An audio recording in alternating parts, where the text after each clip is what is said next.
Hello everyone, welcome to Skilled Dev. Trey here, and in this lesson we are going to implement a hash table from scratch.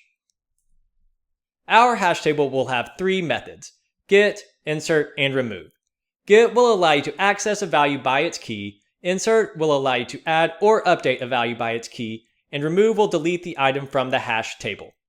All these methods should operate in O of 1 constant time, just as a normal hash table does.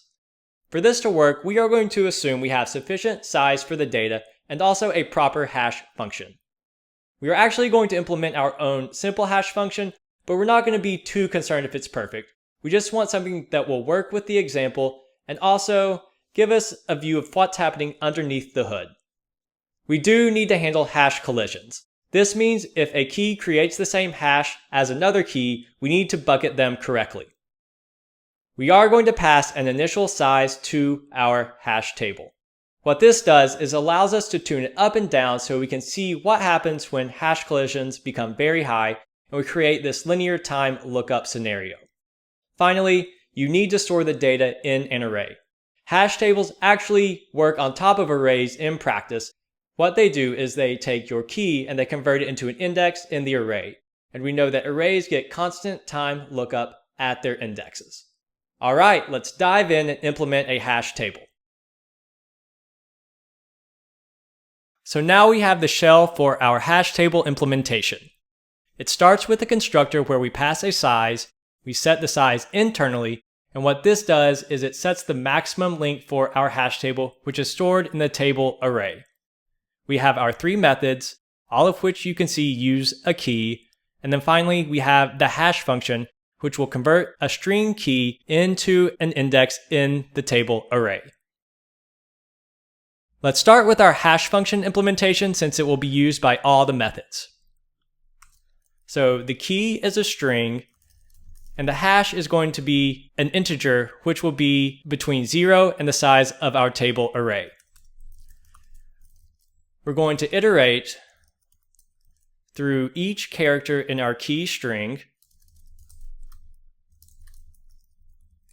And what we're going to do is say our hash is going to be a running sum, so it's the previous hash plus the UTF-8 character at an index, and then we modulo it by the size of our array. So what this does is it creates a unique repeatable hash, so if you send the same string, it will always create the same hash. It will be roughly random, which will work for our example, and we modulo by the size. So what this does is it makes sure that the length of our array is always in the bound of our hash. So we will never create an index outside of the bounds of our array. That's all there is to it. And now you can return the hash. Now we can implement the get method. What this does is takes a string key input and then we'll return the value at that key. So what we do first is simply find the index for our hash table array that corresponds to that key. So we use our hash function. Then we get the bucket that's associated with that index. And all the bucket is an array, and the array contains just an object that has the key and value. So it's going to be very easy to find the keys and get the associated value in the bucket. So we say if we have a bucket, we don't know if a bucket exists yet, we might not have inserted data there, and we will only create the bucket the first time we insert data. If the bucket doesn't exist, well then we simply return undefined. If it does exist, we iterate through each item in the bucket.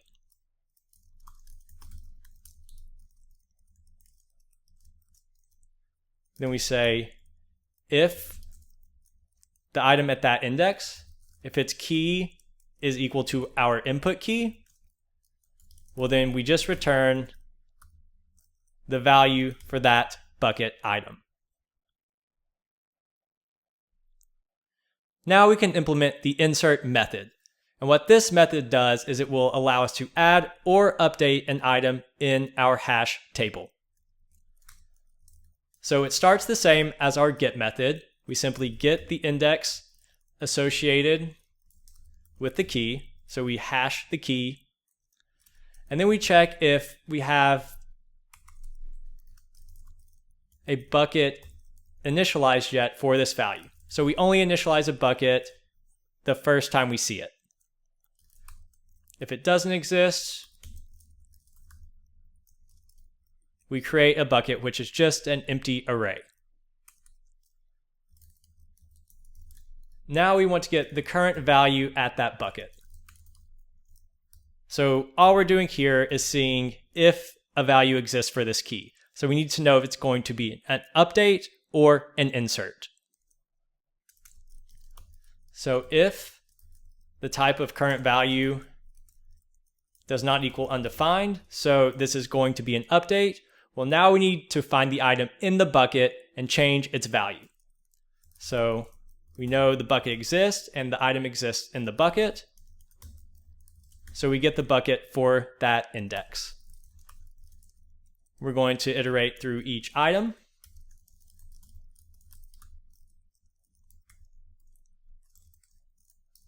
And then when we find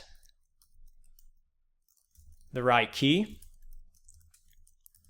we now just change that bucket value to our new value. If we didn't have a current value, well, this means it's a new item. So we simply will add it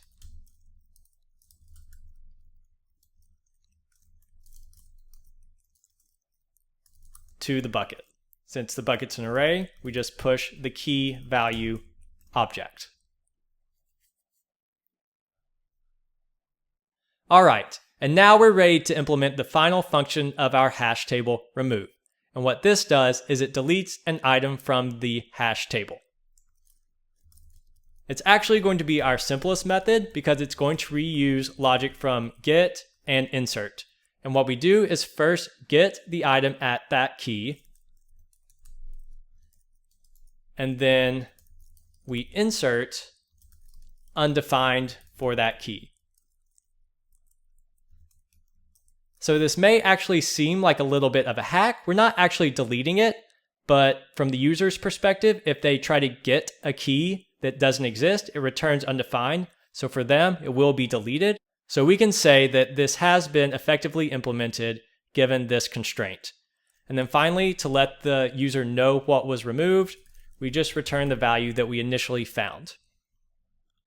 And there we go. Now we have our hash table implementation. Let's take it for a spin. First, we're going to create what I'm going to call a constant time table, which means we're not going to add a ton of data to it. And if we start off with, say, a size 100, we know that we won't have constant time lookups because it should be sufficiently bucketed.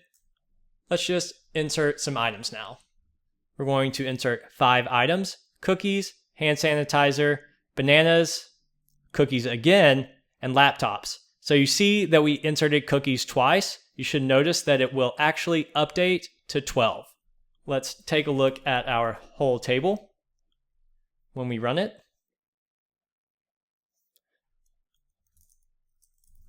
Let's see where we had a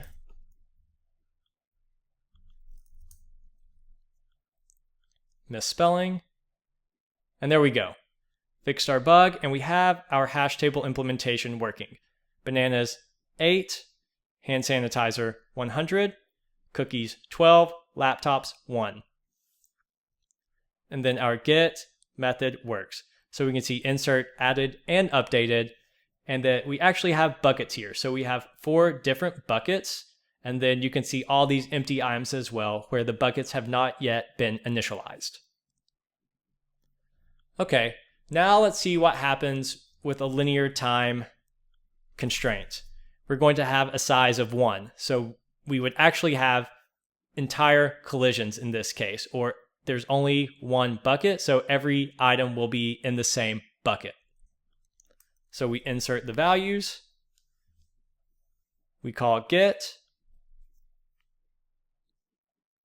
and there we go. Previously we had multiple buckets, Now you can see we have just one array inside of our hash table, which means all items are colliding. So this would actually degrade to linear time lookup because every item collides. And there it is. Now you've implemented a hash table from scratch. Pretty cool, right? I'll see you in the next lesson.